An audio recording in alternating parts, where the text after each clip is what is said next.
Hello everybody and welcome to this second episode of the FreedomCast with Petersweden. You all seem to really enjoy the first episode that we had. If you haven't seen it yet, make sure to go and check it out as well. Now, before we get into this second episode, a word from our sponsor, you, the listener. You see, the mainstream media gets a lot of funding from certain people like Bill Gates, for example. He has donated $319 million to various mainstream media organizations like the BBC, The Guardian, I'm just supported by you, the listener. I am not getting any money from Bill Gates or any big corporations, which is what allows me to be able to speak freely and to speak the truth, unlike the mainstream media who are beholden to what Bill Gates wants them to say. So, if you like this podcast, if you like my work, please consider becoming a paid subscriber on my Substack, as that helps me to be able to do this. Without your support, I couldn't do this. So if you like this work, if you want more podcast episodes, please consider becoming a paid subscriber. Thank you very much. Now, let's get right into it. So welcome everyone to this second episode of the FreedomCast podcast with me, Petersweden, and our special guest today, Egg Nationalist. Now, if you haven't heard of him before, you should have, because he's been talking a lot about different important topics regarding health, masculinity, and all of this stuff that you don't hear much about on the mainstream media at all. In fact, if it wasn't for him, I wouldn't have known about all of this as much in detail as I do. So, thank you so much for coming on. It's a real pleasure, Peter. Thank you for having me. Thank you for coming on. Just introduce yourself. What do you do? I know you have a book, the Eggs Benedict option. Can you tell us a bit more? Yeah, of course. Yeah, so I'm an anonymous Twitter health influencer. I suppose that's one good way to describe what I do. I started out posting on Twitter about health and fitness, about the consumption of raw eggs in particular. Raw egg nationalism is what we call it. It's a sort of political movement to revitalize the nation by revitalizing the individual. So the main focus is on strengthening the nation through strengthening the individual. That sort of started in 2020. I released a cookbook in August 2020, I think it was, because I think that one very, very important thing that people should do if break free from the system of junk food and junk lifestyles is to learn how to cook. And it's actually much easier than people think, and it's a very, very powerful way of allowing yourself to eat the right kinds of food. So I released a cookbook, and it's just been mad since then. Really, I've been on Tucker Carlson. I've actually been on his show, and there was also a documentary, The End of Men, about the fertility and masculinity crisis in the US and the world more broadly. I was featured quite prominently in that with some of my other friends from Twitter. I've got a new book out, which is called The Eggs Benedict Option, which is basically my response to the globalist plan for the future of food. So the globalist plan for the future of food basically is a global plant-based diet that we're all going to abandon eating meat and start eating things like soy and alternative proteins, plant-based meats, insects. Of course, we all know you will eat the bugs, yeah. Klaus Schwab, all that sort of stuff.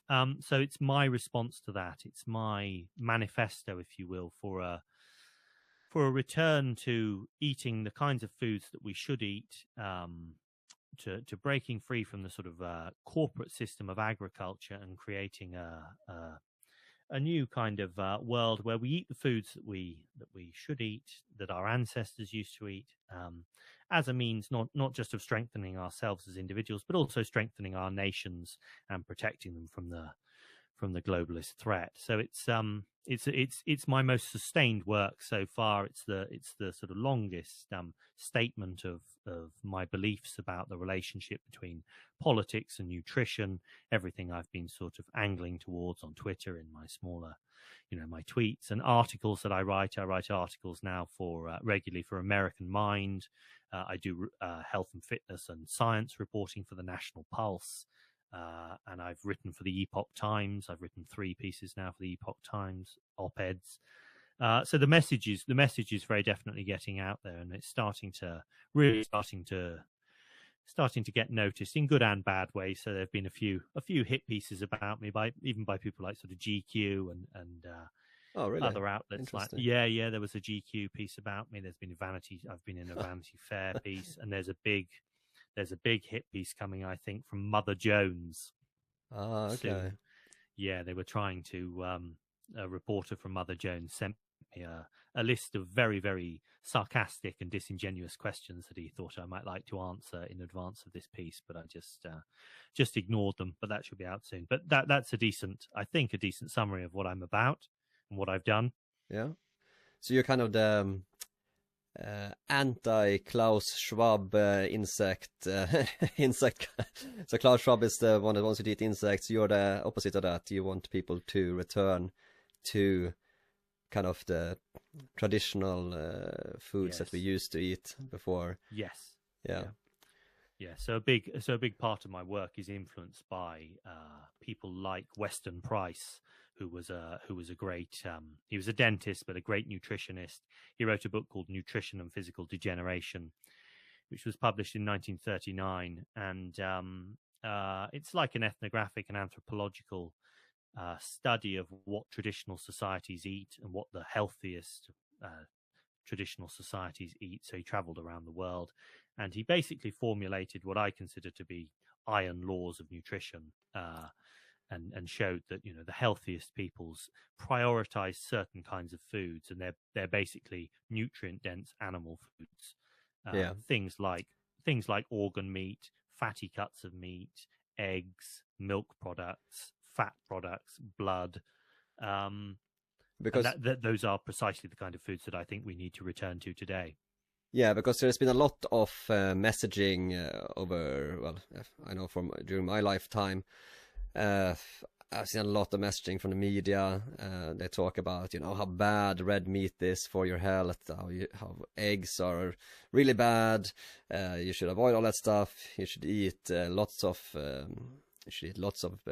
grains. You should eat lots of all these other kinds of food. But you are saying the opposite of that, basically.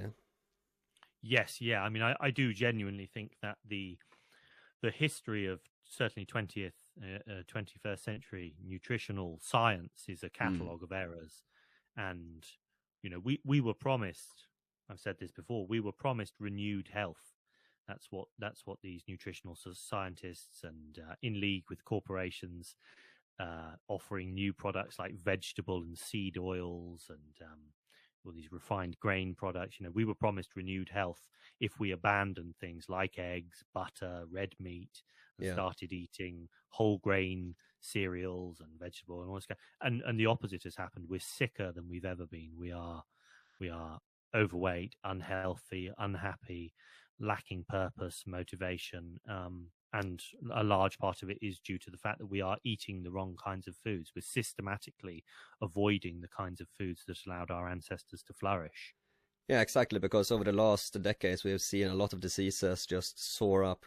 Cancer is up, dementia, Alzheimer's, all of these different diseases have been going way up over the last few years. Do you think that has to do with the food that we have been eating, or do you think that there are other explanations as well? I know we'll get into it later about chemicals and stuff like that. Do you think, because they said we were healthy, but the opposite is happening, and I think what we are seeing now as well, they're going a step even further. I was in the Netherlands here last weekend because the farmers were protesting, because what's happening there is that basically they are going to essentially seize the farms from farmers to shut them down because they are emitting too much emissions, too much nitrogen, they say. So they have to meet these new climate goals for 2030. Now there comes that number up again, the year 2030. And that of course, it all comes back to, I spoke with a farmer, it all comes back to the World Economic Forum. The Klaus Schwab wants you to eat insects, he wants you to own nothing, and you'll be happy. But of course, he will never eat insects. He will, he will be dining on the finest meat himself, while the poor people have to go and eat the insects. And also, we're seeing a lot of now being pushed plant-based meat and also lab-grown meat. I've seen you talk a lot about that, especially recently, the lab-grown meat thing. Can you tell us a little bit more about that? Yes, yeah. So alternative proteins, or what are called alternative proteins, are a central pillar of this new global plant-based diet, or a non-traditional diet that the globalists want. And you'll see if you go on the World Economic Forum website, they're always pushing these pieces about, you know, the latest technological advance, which will mean that we can grow meat in a vat rather than having to raise and slaughter animals in a traditional way, and using fungus, mycoproteins, and all that kind of stuff. So they're constantly pushing this future of food. They call it the future of food and the foods of the future. Yeah. But the lab grown thing, the lab grown meat thing, is interesting because that is, that's one of these real. Well, they present it basically as being without any disadvantages. It's like, look, you can have meat. This is meat. It's just grown in a vat, and we don't have to slaughter animals. You know, so there's no cruelty. So they call it cruelty-free meat. Yeah.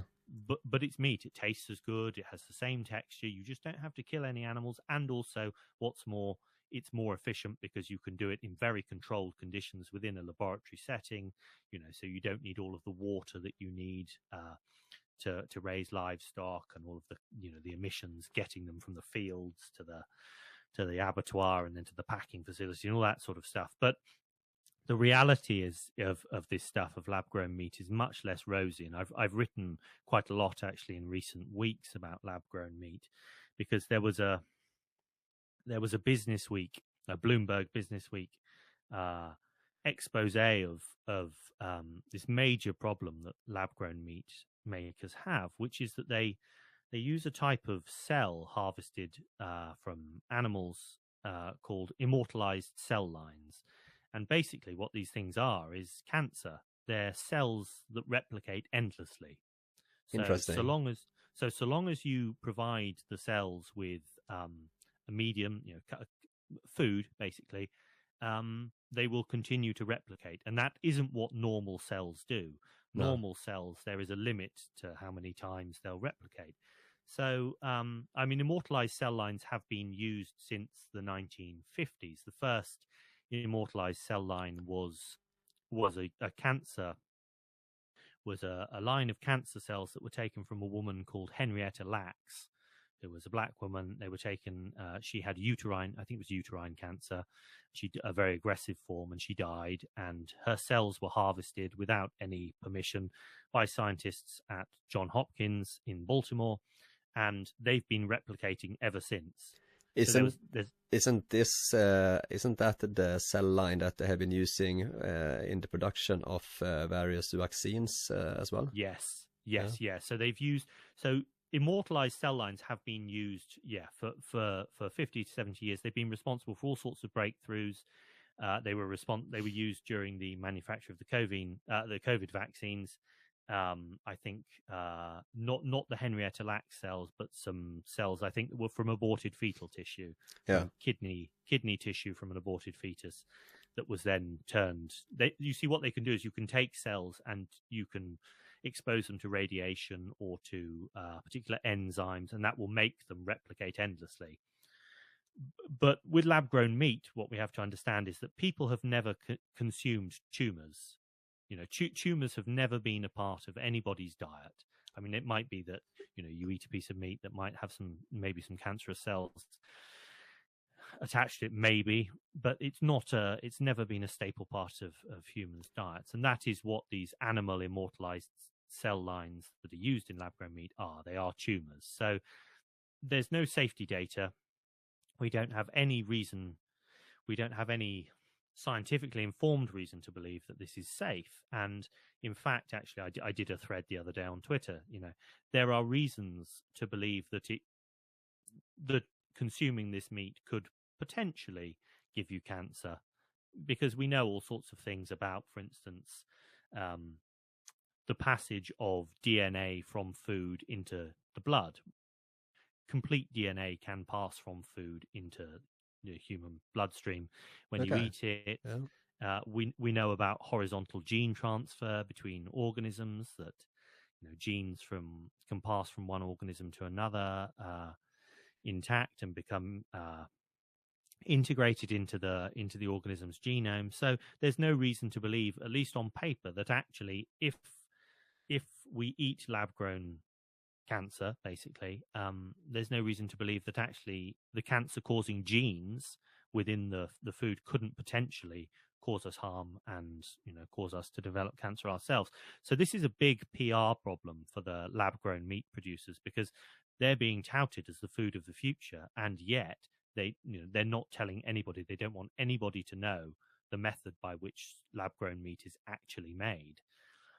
So, I mean, the interesting thing is, I was in a Twitter conversation group with the founder of what's it called? Good Meat. It's Just Egg and Good Meat, and these are. I've seen a Just Egg once. They don't look nice. No. So it's this chap called Josh Tetrick, who is the founder of Just Egg and Good Meat produces lab-grown meat. And I was supposed to have some kind of debate with him about the future of food. He was on board to have to talk about what his companies do and say that actually they have beneficial role to play in the future of food. And I was obviously going to argue the opposite. But as soon as I started talking about lab-grown meat and about immortalized cell lines, he's just blocked me. All of the companies that he runs have blocked me on Twitter, and he won't speak to me now at all. It's really a huge, it's an insoluble PR problem for these companies, actually. Yeah, because I really couldn't imagine eating cancer. That sounds kind of disgusting. If people know about this, I highly doubt people would buy it or want to eat it at all.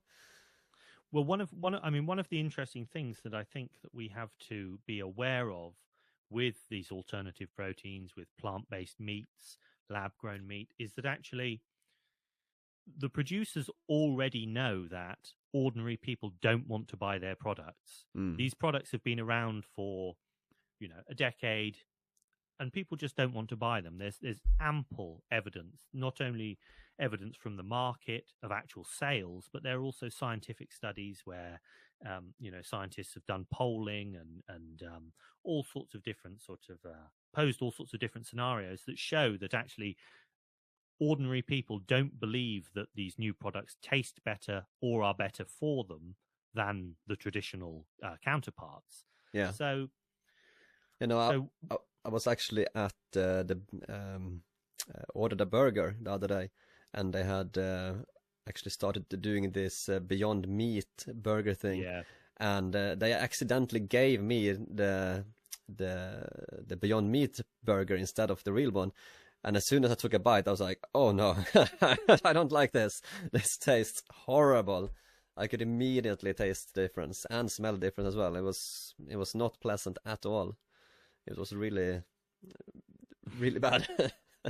Yeah. So I mean, what they're doing is they know that they're not going to freely convince people to eat their products. So what they're doing is I think they're largely waiting on a situation where inflation and perhaps artificial scarcity too makes it more and more difficult for ordinary people, or even impossible for ordinary people, actually to buy traditional animal products. Yeah. And then maybe for the taste of something that's like a burger, people will buy a Beyond Meat burger. Yeah, that might be because, well, that's what we're seeing in the Netherlands now, where they are talking about seizing the farms because they have too many emissions, we are going to see, of course, food prices go up even more because of that. Imagine that they're just going to take away thousands and thousands of farms. Food prices are going to skyrocket. People won't be able to afford meat in the same way as they used to. And then, of course, Klaus Schwab comes in and gives you the alternative, insects or plant-based or lab-grown meat instead, as the alternative, as a cheaper alternative. And well, there was an amazing article in the New York, I think it was in the New York Times last summer, and it made it into my book, actually, into the Eggs Benedict option. Yeah. It was called "You Want to Buy Meat in This Economy," and it was an op-ed that was written about inflation. And the person writing the op-ed actually said, "Look, inflation is a good thing because it's going to mean it's good for the planet, because it's going to mean that people aren't going to be able to eat meat anymore. So we need, if what we want is a plant-based future, we need to embrace inflation, and we need to get as much as we can out of it." And it cites all sorts of historical examples, like the Great War, World War One, and the effect that price rises had on people's consumption habits.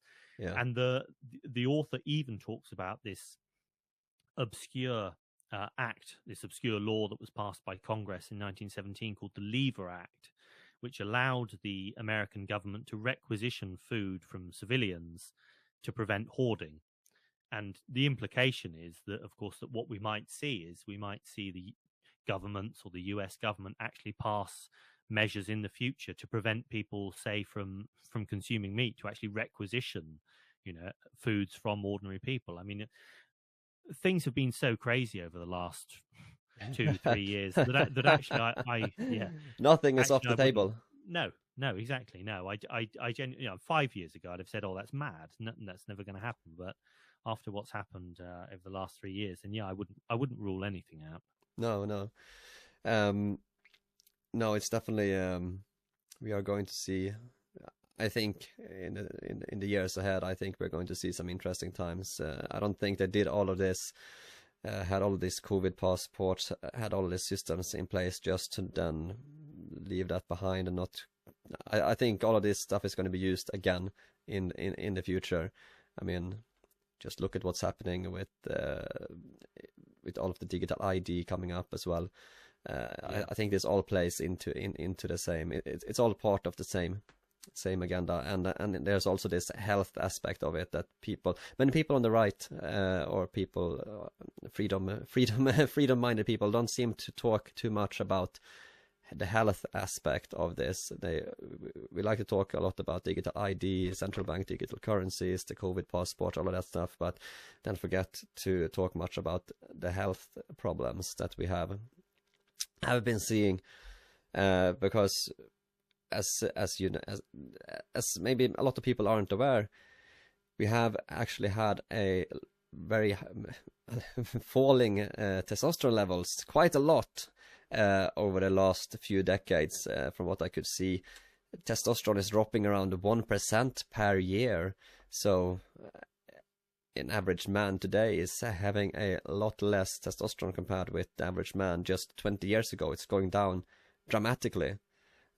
What do you think about this falling testosterone levels?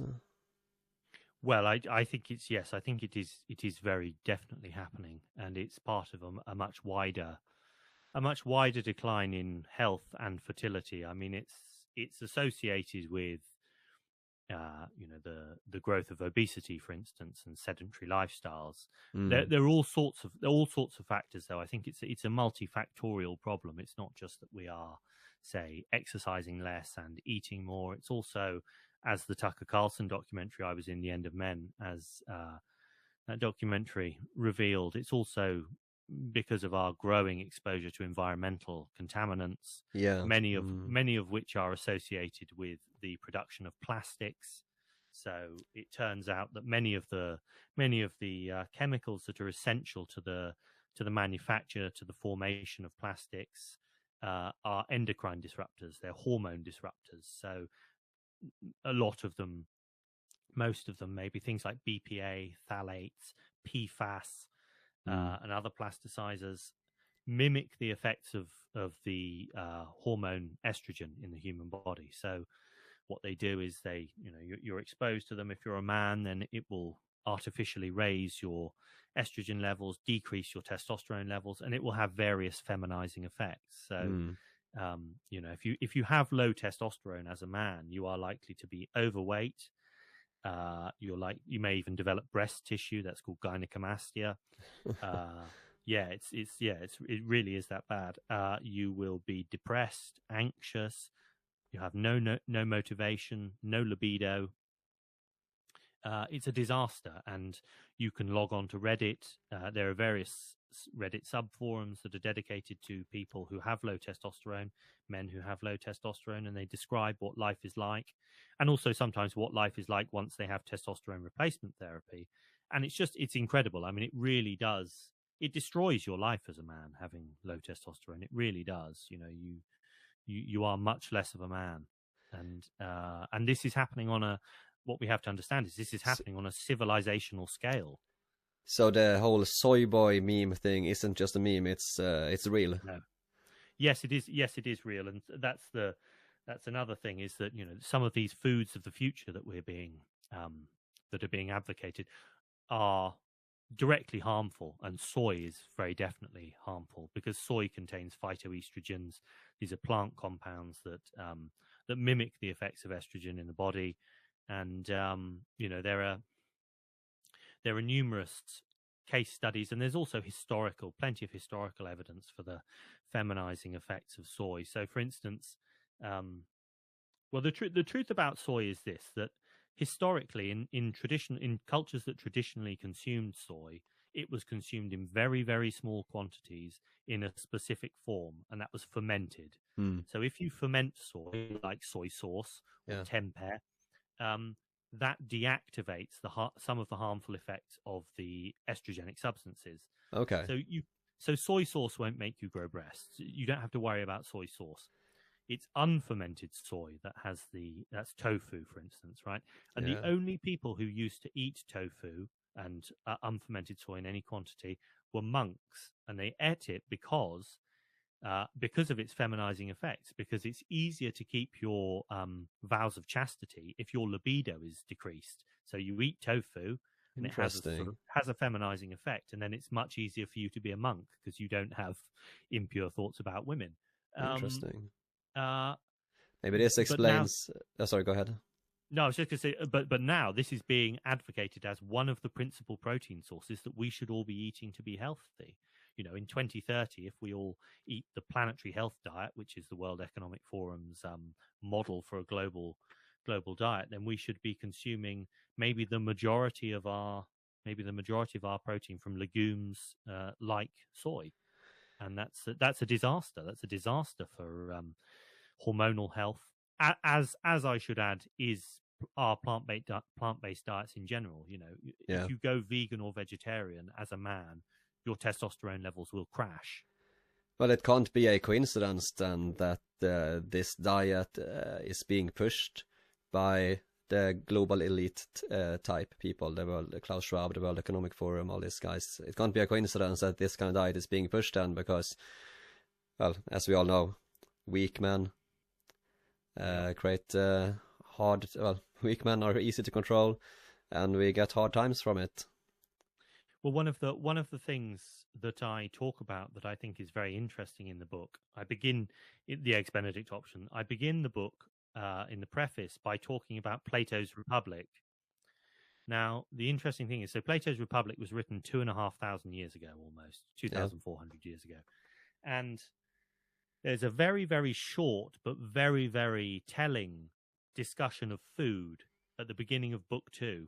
It's not very long. It's, a couple of paragraphs where they're talking about food. But Plato has Socrates say that the ideal society, the ideal harmonious society would be one in which the workers ate a vegetarian diet.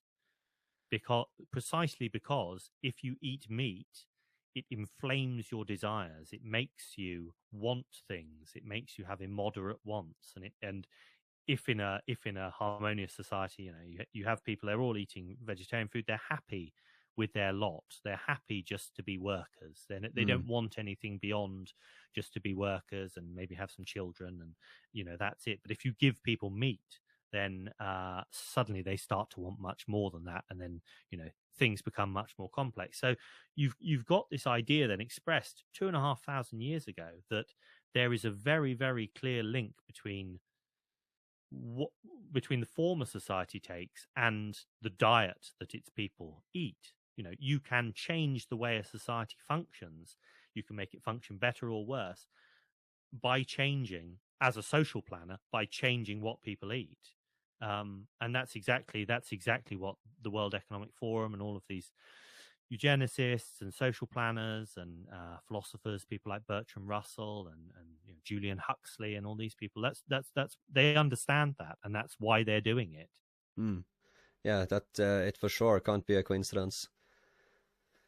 And it's not just this all plays into, I guess we touched a little bit upon this as well already. But with the falling testosterone levels, we are of course seeing quite a big masculinity crisis. Just look at the young generation today, the Gen Z, the Zoomers.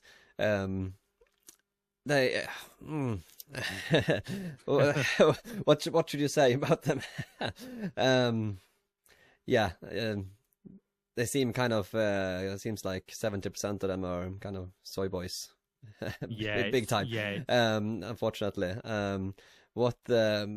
what should people do other than, of course, eat more meat? Is there anything else people should do to increase their testosterone levels to become more masculine?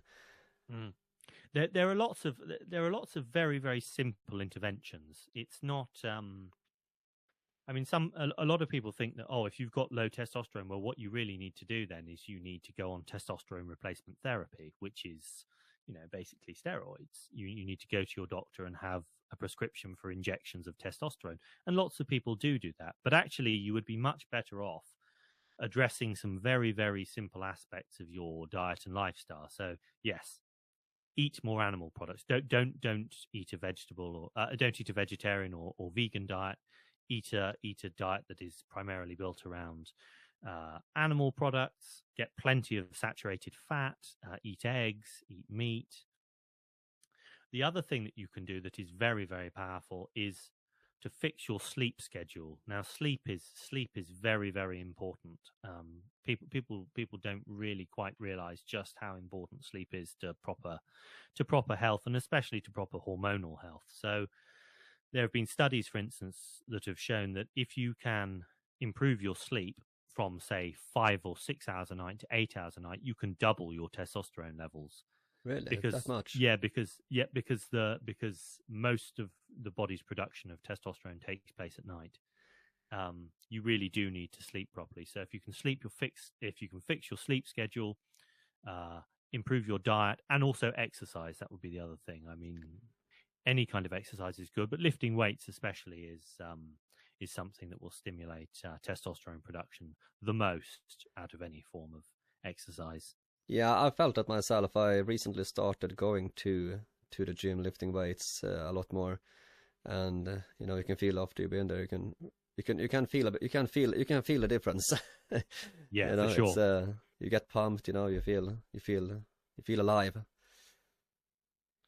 This is the thing, I mean, young men masculinity is so demonized, and testosterone in particular. There are so many myths about testosterone and what it is and what it does, and how it makes you feel and behave. I mean, most people think that testosterone is this sort of substance that essentially makes men behave badly. The more testosterone you have, the more likely you are to rape a woman, or to start a fight, or to just generally be antisocial and dangerous. And so you have people like James Cameron, the director of Avatar and Titanic and all those other films, Aliens, all those testosterone-fueled films like Aliens and Terminator.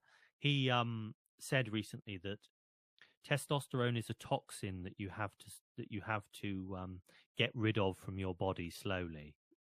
And that is actually how a lot of people, really think of it. It's just a bad thing. Well, actually it's not at all. I mean, to be a man, you need testosterone, and testosterone has all sorts of pro-social functions. Testosterone is a pro-social hormone. It's not an anti-social hormone. Well, Otherwise, men wouldn't. Why would men need testosterone? Why would men have testosterone in vastly increased quantity to women? I mean, it's what distinguishes a man from a woman is the testosterone to estrogen ratio, among other things. well, it's just a social construct, you know. Yeah, of course.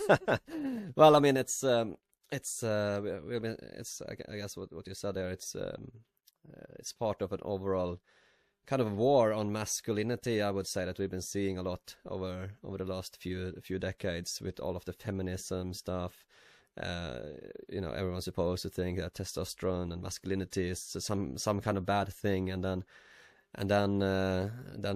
people are surprised some decades later when all of the testosterone is going down. I think it's quite obvious that there is an agenda to attack masculinity and to attack the traditional male role, I think. And it's you see this all in the media all the time. It's just non-stop propaganda, and it's an all combined attack with all of this plant-based meat that you talk about, all of the feminism, all of the media propaganda. I think it's important to stand up against, speak up against it. So it's good that you do that. Thank you. No, I think it is. I mean, I think that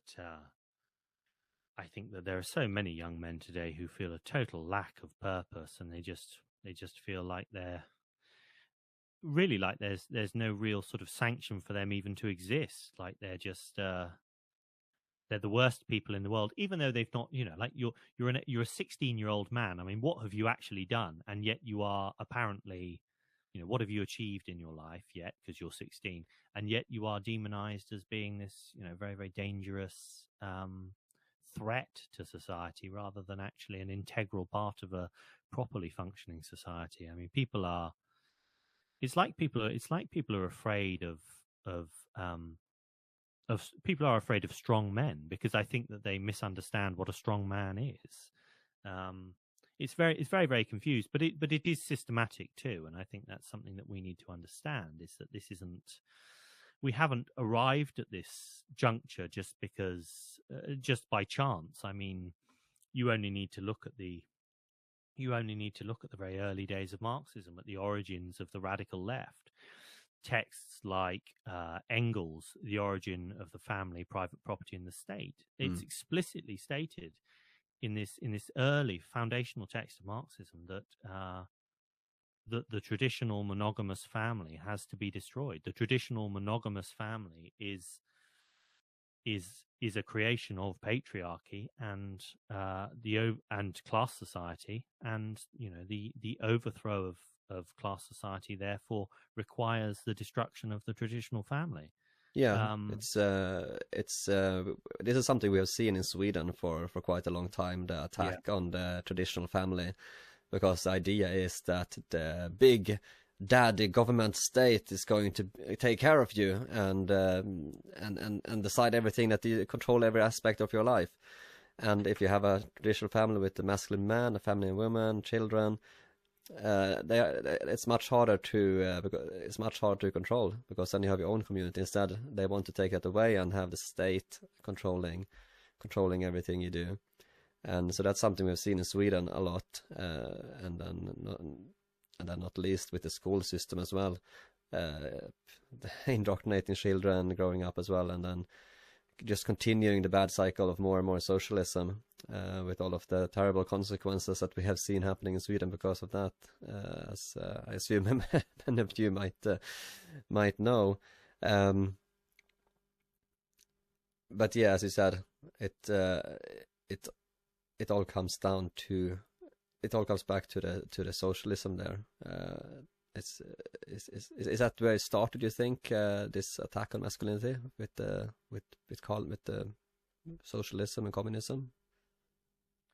I think that it's certainly one of the sort of modern origins modern origins of the present day attack on masculinity. I mean, one of the things we have to maybe be cognizant of is that there's a longer term history of civilizations, and you hear Roman authors talking about, Julius Caesar talks about the feminization of the Gauls, for instance, about the fact that the Gauls were a once warlike race, and through contact with Rome and the importation of luxuries, then they had become feminized and less warlike. And then you have 100 years later, you have Tacitus, the Roman historian, talking about the Germans, the ancient Germans, and contrasting the warlike, virile Germans with the increasingly decadent Romans. And I think there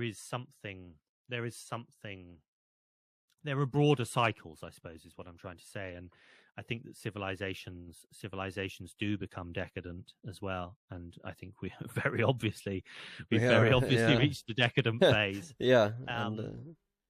So there's a sort of natural progression, I think, but then there is very definitely also, yes, a very deliberate attempt to undermine the traditional structures of Western civilization.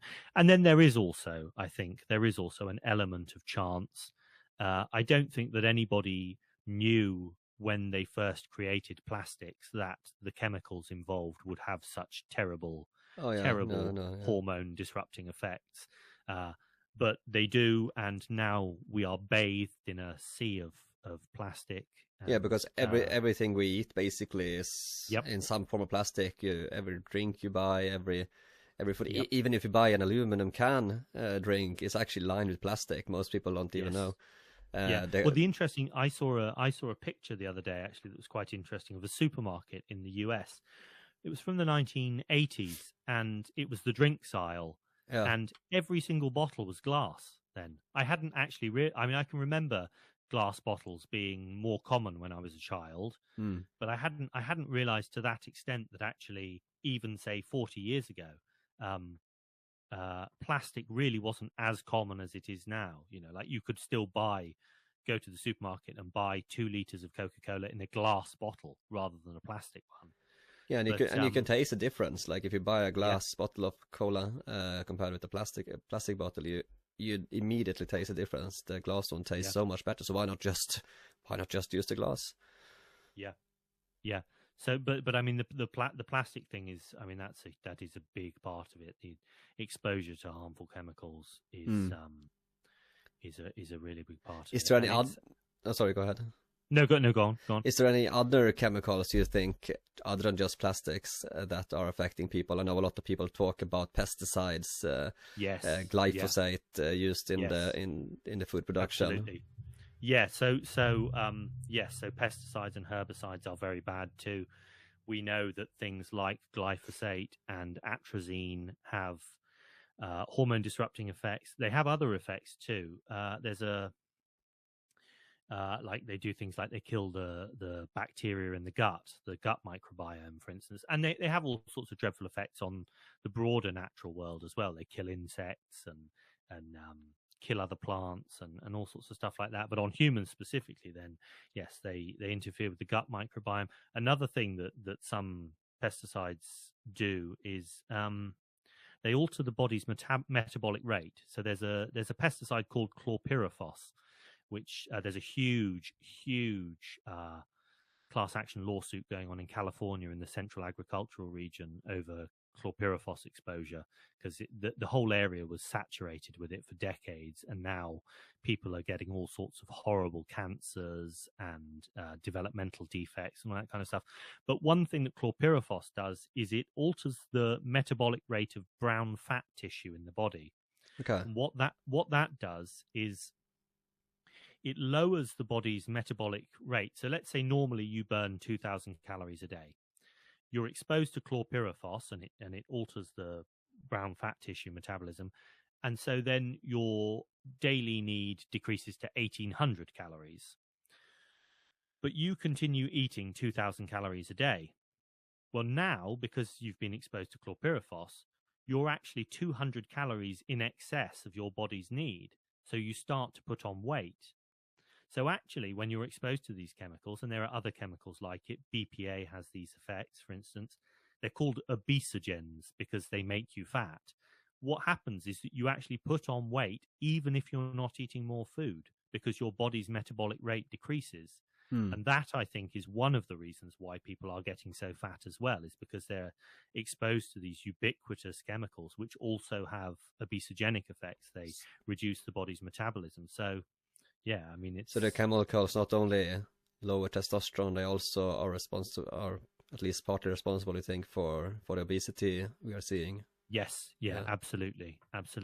Yeah. And it's things like BPA. I mean, BPA, for instance, which is used in the manufacture of plastic, at background levels of BPA in the waterways in America now, it reliably makes certain species of fish overeat. They've studied this. Zebrafish, they've studied, exposed to background levels of BPA, will eat more than they need to eat. They'll just go on eating even when they're sort of full, and it makes them fat. And I think it probably has a similar effect on human appetite as well.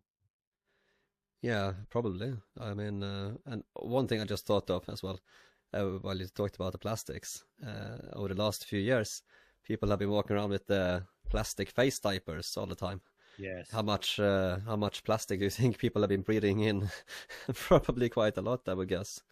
Well, this is the thing. You see, we know increasingly about microplastics, right? Microplastics are in the news a lot now, and that's good, because it's a big problem, microplastics, and we're only just starting to appreciate just how serious a problem microplastics are.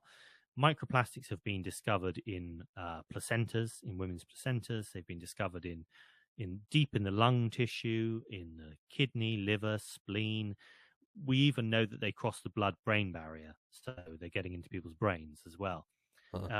And microplastics, among other things, are vectors for these harmful chemicals like BPA, phthalates, plasticizers, with their endocrine disrupting effects. The other thing that they do is they cause inflammation.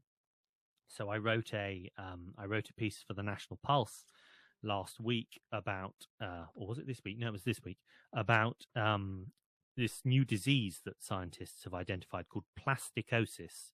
They studied seabirds off the coast of Australia in an area that's particularly affected by plastic pollution. And they discovered that these birds are ingesting large amounts of plastic into their stomachs. And what's happening is that the plastics are irritating the lining of the stomach. And what that does is it causes scar tissue to form. And then they eat more plastic, and that irritates the scar tissue, and scar tissue forms on top of that. And the process just builds up until basically their whole stomachs are just scar tissue. And scar tissue has no function other than to hold tissue together. So they end up with a stomach that doesn't actually work. So they can't absorb any nutrients, and they die, basically.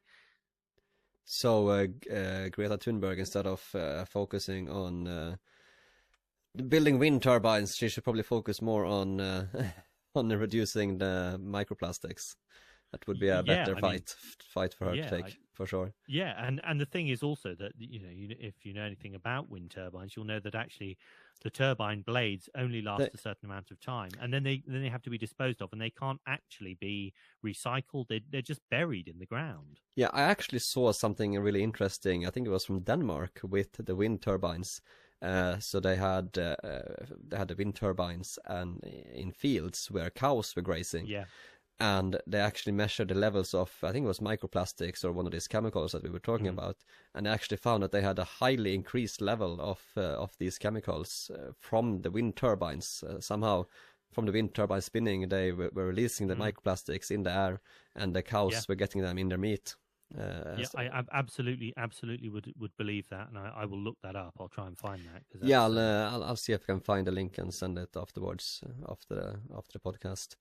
Because that was kind of something very interesting I saw. Well, this is one of the problems with the whole climate change narrative is the extent to which it's based on wishful thinking. It's this idea that we can oh, we can produce energy in a way that is totally free of consequence.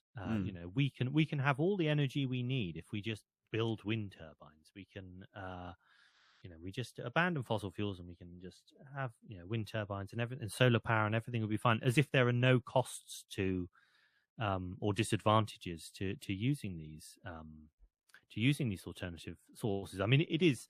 I'm not the first person to say that climate change has taken on the structure and purpose of basically of a religion, and it does require I think it does require a kind of blind faith. I mean, I can imagine if you tried to talk to someone like Greta Thunberg about actually the downsides, for instance, of using wind turbines, she'd probably have nothing to say. She probably just wouldn't believe you. But it's actually, I mean, these things don't produce. They're not anywhere near as environmentally friendly as people think for a start. Oh no, as well as not producing really that much energy, and only under certain ideal conditions. No, especially with the future that they are planning with electric cars and all of these things. Yeah. We're going to need a lot more electricity that the wind turbines are not going to be able to produce. I mean, the only way to have the electric car future is to build nuclear, and I guess that's not going to happen. No. Well, I think what they really want with electric cars is for the vast majority of people not to have a car. That's what's going to happen. Yeah, they want to ban. They want people not to have a private car. That's the ultimate end goal, I think. Because there isn't enough lithium to produce electric cars to replace all of the cars that are in use today. Yeah.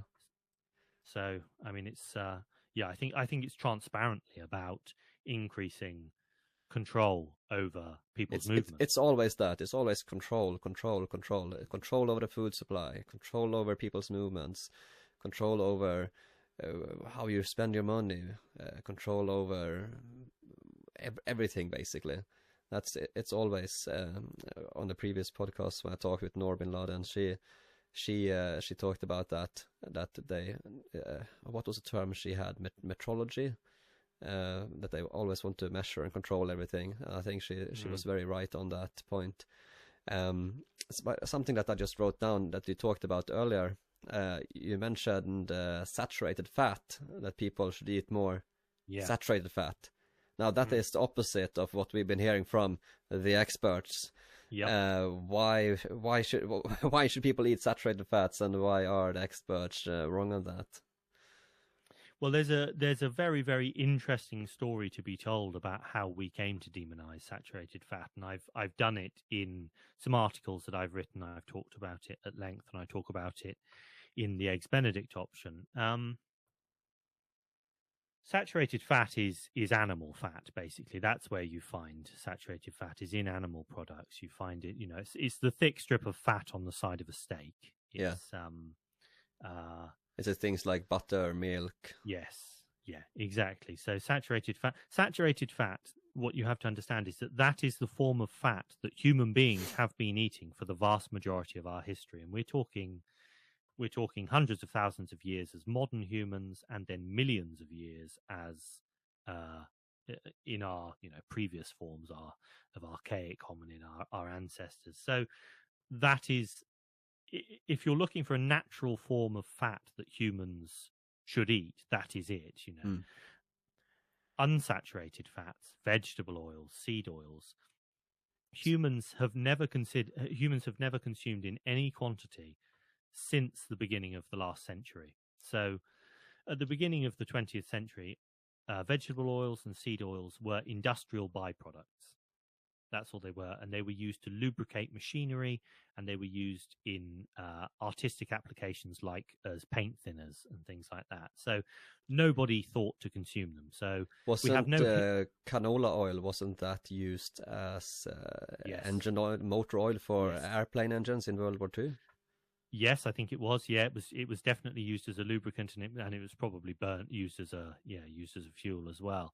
But it's so these aren't foods that we've ever eaten in any quantity. Now, the specific theory the specific demonization of saturated fats comes from this thing called the lipid heart hypothesis, which was put forward first by a scientist. Well, he wasn't a scientist, actually.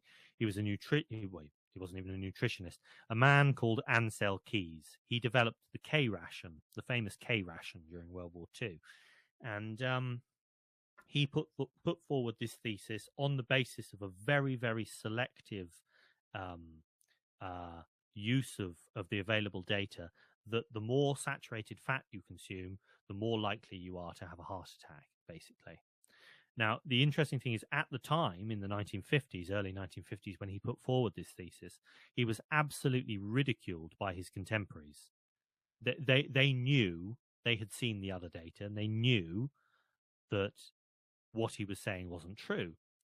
The thing was that there were these big corporations, big companies like Procter & Gamble, who wanted to find new markets for vegetable and seed oils, and in particular products like margarine. So they gave huge amounts of money at the time, or what were huge amounts of money at the time, to the American Heart Association and to people like Ansel Keys to push vegetable and seed oils, and especially margarine, as a healthy alternative to saturated fats. So there's as is so often the case, I think, with the history of nutritional guidelines and nutritional do's and don'ts, there was money involved, a lot of money involved, corporate money, trying to find new markets for what had originally been an industrial waste product to be transformed into a healthy food. It's kind of a sick story, really, but that is what happened. We were convinced to abandon animal fats because these corporations wanted to make money from industrial waste products. It's kind of the same story we've seen with big pharma as well. Yeah, a lot of money involved. People want to make a profit, and they just make stuff up in order to do so. And the thing is, there's a since the 1950s, there have been a huge number of studies to substantiate the fact that actually saturated fat and cholesterol, which are two related molecules, but they're not the same, but they're found generally in the same sources, animal foods, don't cause heart disease. There have been study after study, and what people don't know, and they should know, is that now there are no, in the US even, there are no official dietary guidelines about cholesterol and saturated fat consumption. Okay, they've all been overturned, but people still think that saturated fat and cholesterol are these terrible, terrible, dangerous substances that they must avoid at all cost. And scientists and doctors and food producers still scaremonger about saturated fat and cholesterol, when actually the massive weight of scientific evidence is in favor of consuming them, because as I said right at the beginning when we started talking about this, saturated fat is the form of fat that we have consumed for millions of years. It is the naturally occurring form of fat that we favor as human beings. I see whenever I go to the supermarket here, I look at the oil section. You have all of these seed oils that you mentioned, and it's all says, heart healthy, healthy option, all of that marketing on it. But for those that don't know that much about seed oils, so seed oils is basically it's canola oil, it's sunflower oil, soybean oil, soybean oil. But olive oil is not considered a seed oil, correct? No, olive oil is a fruit oil. Yeah, and olive oil is generally good quality. Olive oil is great. Yeah, so the kind of oils people should have then is basically olive oil, and then is there any kind of coconut oil is good. Okay. And the funny thing about coconut oil actually is that it is one of the rare non-animal products that is very, very rich in saturated fat. So coconut oil is like 99% saturated fat. Okay. And that's why it's semi-solid at room temperature. Oh yeah. I think I've seen them somewhere on the shelf. Yeah, coconut oil is very good for you. Coconut oil has these very particular kinds of saturated fat They're called medium chain triglycerides, and they're very, very good for your brain and also for your thyroid. So they're good for the body's metabolism, among other things. What about fish oil? Because here in Scandinavia, fish oil is quite a big thing. Is that anything you would recommend? I think that you would be better off getting the distinctive fish oils from fish itself. So people take fish capsules. Yeah. And the problem with the fish capsules is that the oil is often, unless they're very, very good quality, cold filtered or cold pressed, whatever it is they call it for the really high quality stuff, the oil is often rancid and it's not good. Not good. You would be much better off eating a piece of wild caught salmon than taking cod liver oil or a wild piece of cod and cod liver. Yeah, I think it's probably usually that way. It's better to eat the real thing than to eat the processed thing. Well, there are all sorts of studies that show, for instance, that you absorb much more vitamin D from food or from foods containing vitamin D, natural foods containing vitamin D, than you do if you just take a vitamin D supplement. Yeah. And that's partly because when you eat eggs, let's say, for instance, or a piece of meat, fatty cut of meat, you're not just taking in the vitamin, you're taking in all sorts of other cofactors. You're taking in the fat, you're taking in enzymes and other stuff, and these other cofactors help your body to absorb the nutrients, basically, and you don't get that when you take the tablet. If you just take a tablet of vitamin D, you've just got vitamin D. Yeah. So yes, I mean, my recommendation is always get what you need from your diet, from whole foods, if you can. It might be the case, for instance, that maybe in the winter, if you live in northern climes, if you live in Sweden, you might, or Britain or wherever, that you might want to take a vitamin D tablet maybe in the winter, but generally you should rely on your diet to get you the nutrition you need. Yes, and we are reaching up close to an hour now, but there is one topic that we need to talk about before we finish off, I think, and that is eggs. Yeah, fantastic. Of course, you go by raw egg nationalist. Do you think you should eat eggs raw, or should people eat them cooked? What's your take? I think it depends on what you want to achieve. So I am an advocate of consuming eggs however you like them. It is much better for you to eat eggs than to not eat eggs. So if you don't want to eat raw eggs, you only like cooked eggs, that's fine. I mean, cooked eggs are great. I would say to you, don't overcook them. Don't have hard-boiled eggs. Have soft-boiled eggs. But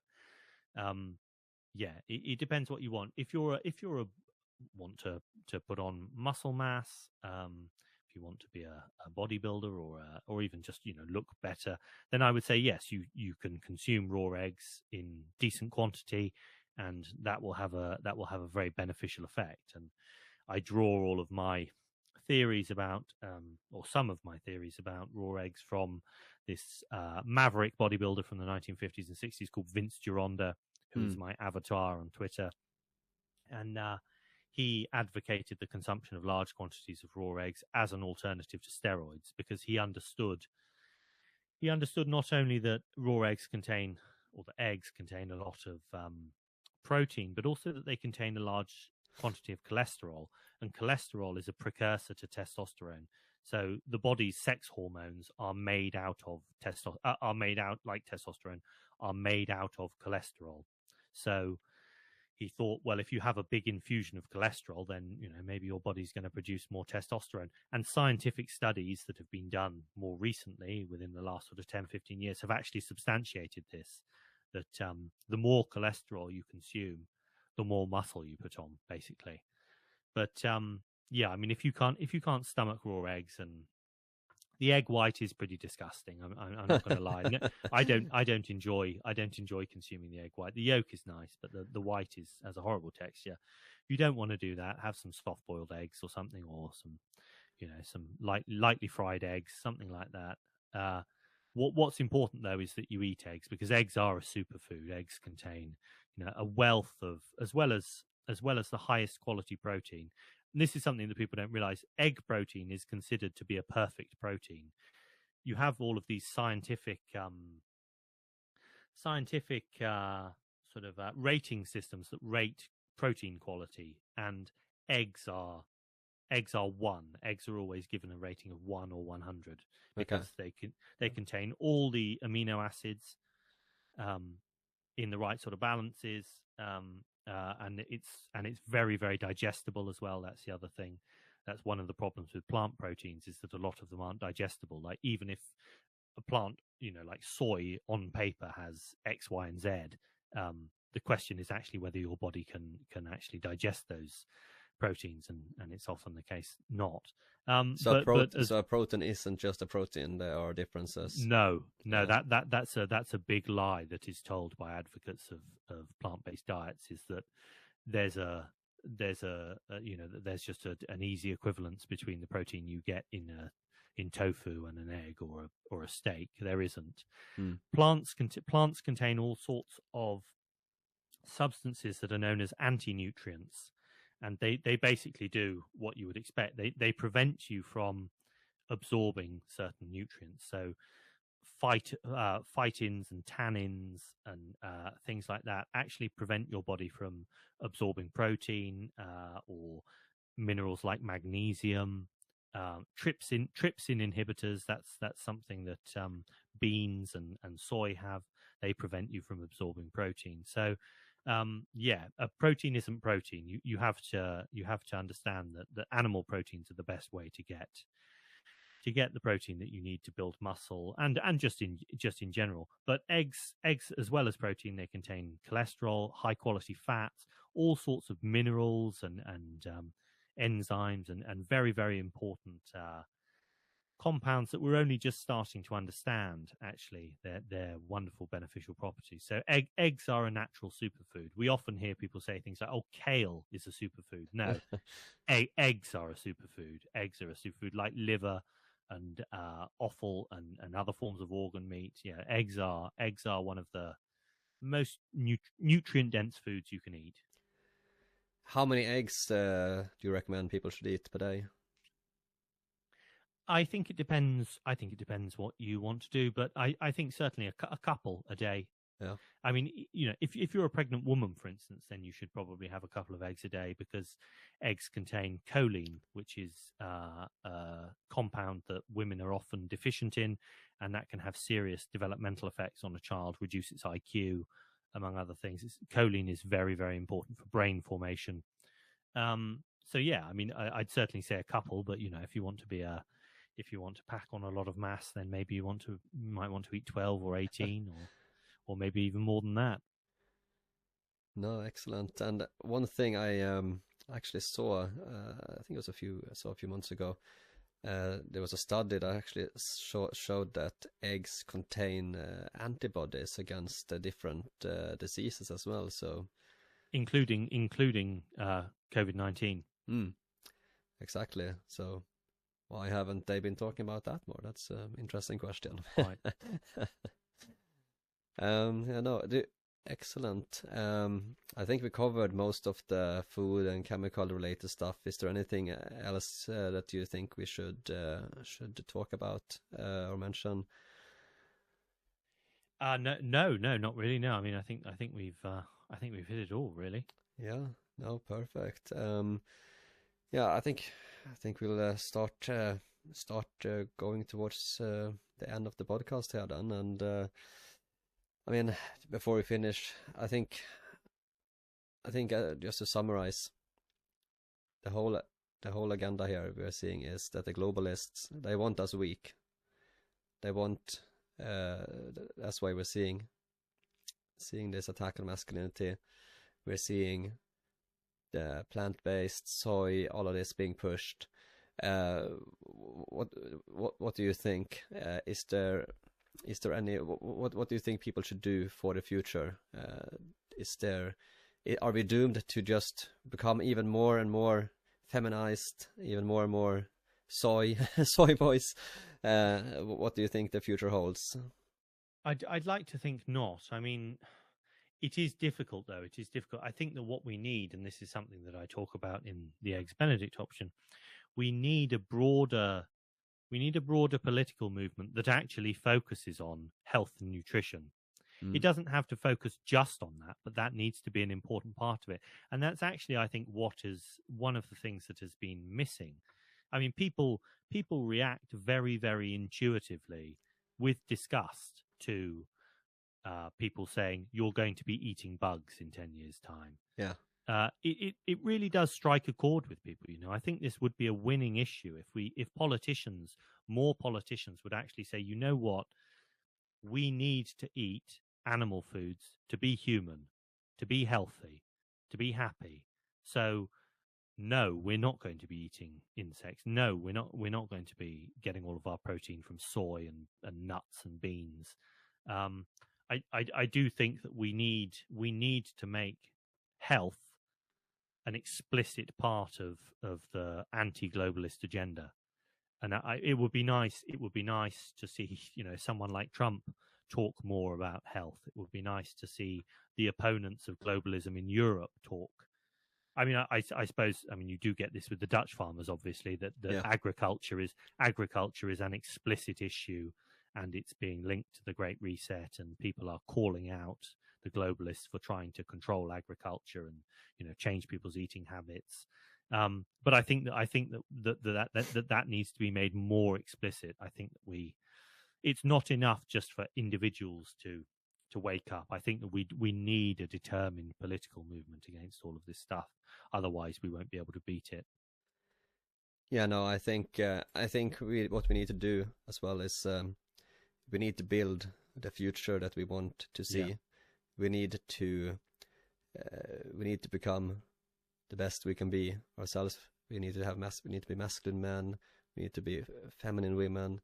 We need to build our own communities, not send our children to be indoctrinated into the Marxist brainwashing camps that they call public schools. Homeschool your children, build strong community, be as self-sufficient as you can be. Get some chickens, get some hens, so you can get free eggs every morning.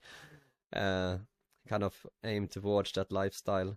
And I think the future will be maybe not in our lifetime, but at least in future generations. I think if enough of us do it, enough of the freedom lovers, of the conservatives work towards this, I think the future is going to look a lot different than if we just let the globalists go through with their agenda.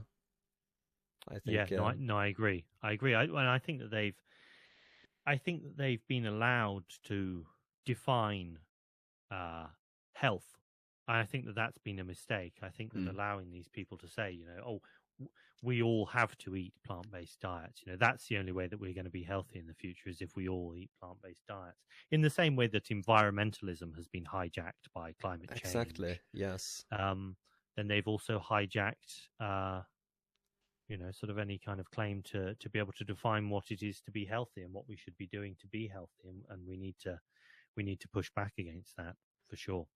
Yes, exactly. Yeah, I think that's a very good point that you said, that they have hijacked environmentalism. They also hijacked all of the health areas aspects as well. Like if you think about health, you often think about about some soy-faced guy drinking a soy latte or whatever. That's the kind of image people get when you say health.